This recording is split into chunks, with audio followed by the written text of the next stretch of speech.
Right now, let us bring in Pat Pagano and get a forecast. And not only the forecast, ladies and gentlemen, but we'll talk also about the long range spring forecast. Good morning, Pat. And good morning to you. How are you this I can morning? tell you, I'm doing all right. There is a front to our west. Um, it resulted in just a beautifully warm day yesterday. Many places topped 70. And today will be about 60, with the clouds increasing and the showers coming in this afternoon, sometime around 3. The showers will end tonight, 40. Tomorrow, partly sunny, mid 50s. On the cloudy side Thursday, I don't think it'll be too much rain. And in the mid 40s. Your Friday, periods of rain or showers, low 50s. The weekend still looks dry, a bit breezy Saturday. And I think over the weekend, we'll keep our temps in the 40s, where they should be during the day. So it should be a seasonable weekend. Yours truly will be making the trip up to the cabin on Saturday. Mouse trip. That is correct. My friend David will meet me there. I have bought, uh, I don't know how many bags, but the little bags of these, they have scents in them, like peppermint, I forget what else. Yep. I'm going to throw them all around. And I bought a, what is it, a camera? Yeah. And David and I will hook the camera up. Uh, Inside, of course. yes. Yeah. Yep. It's So gonna. It's gonna that's be. on the agenda for Saturday. It's That's gonna. it. It's gonna be the. We're gonna call it the Mickey Mouse cam. Yeah, we can call it the Mickey Mouse Cam. Exactly. The Mickey Mouse cam. And that's it. So, yep, I did the spring forecast. And for you guys who want to jump into this, now remember the winter forecast didn't turn out all that well. I will be the first one to admit. I mean, I didn't go for bad winter, but I did go for some uh, scheduled, real cold Arctic air. And I mean, we had little dribs and drabs of it, but it wasn't. It just didn't. It just wasn't the way I thought it was going to turn out. Yeah. Didn't materialize. No. So April, first week, turning warm, followed by some thunderstorms. The second week, showers and fair and nice. Third week, heavy storms, then fair and nice again. Last week, a nasty storm. Could even be wet snow in the mountains. That's for April. First week in May, first few days, chilly, then it warms up.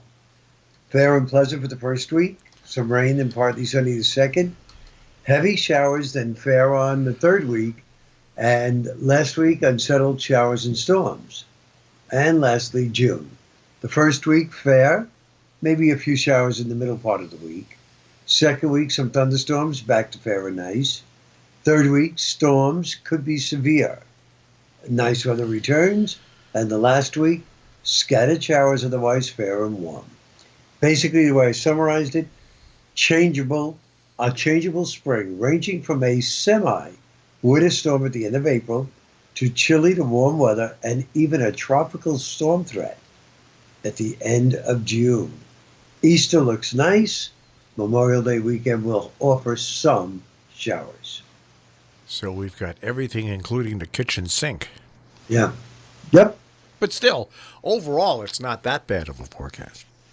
No. And it's, again, folks, the winter didn't work out well. I don't know how well this is going to work out, but at least that's what I see for now. So that's what we went with.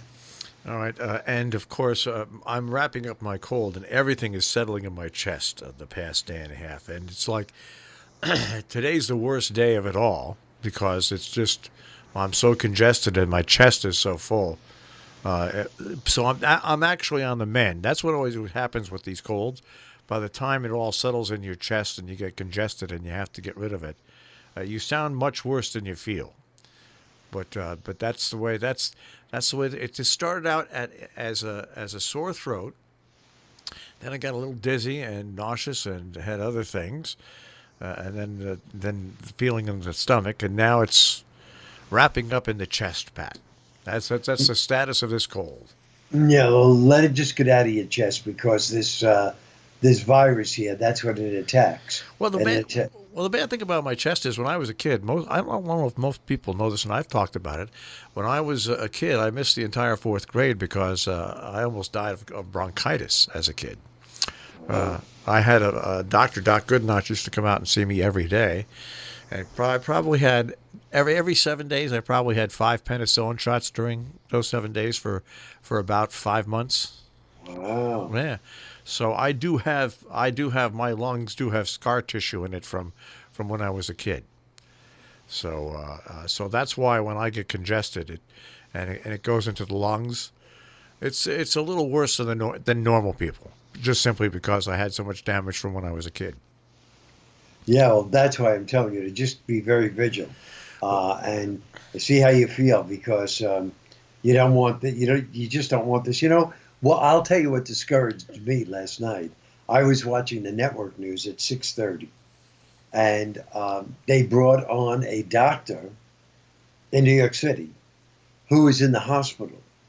He had attended a conference in New York City, tested positive for coronavirus. They had the oxygen on him as he was talking, and he said, I'm 32 years old, so I'm young. He said, I don't smoke and I don't drink. He said, and I only have the use of one lung, and I don't know if I'm going to make it. And that scared me.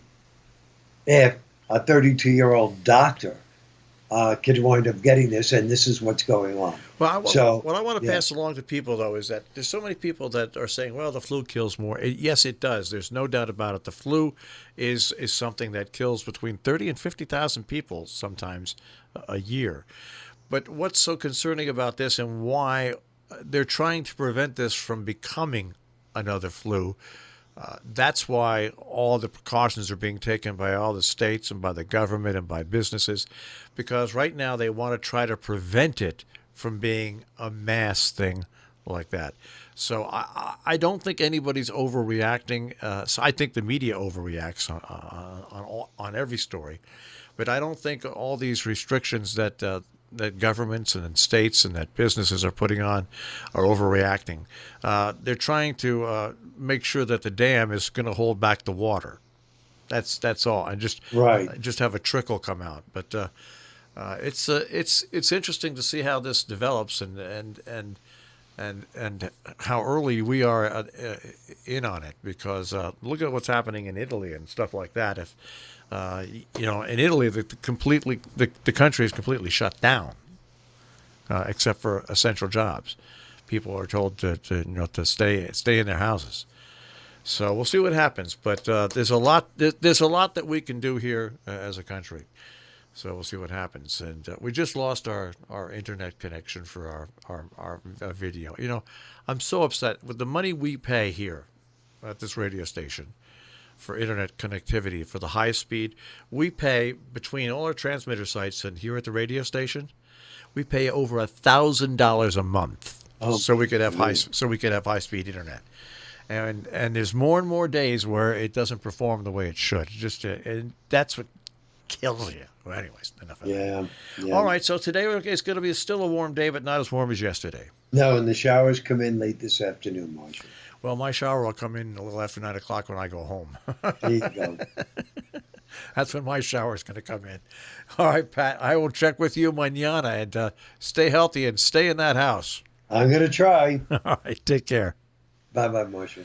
Pat Pagano this morning in the Weather Center with a check on our tri-state forecast here on Robin Hood Radio.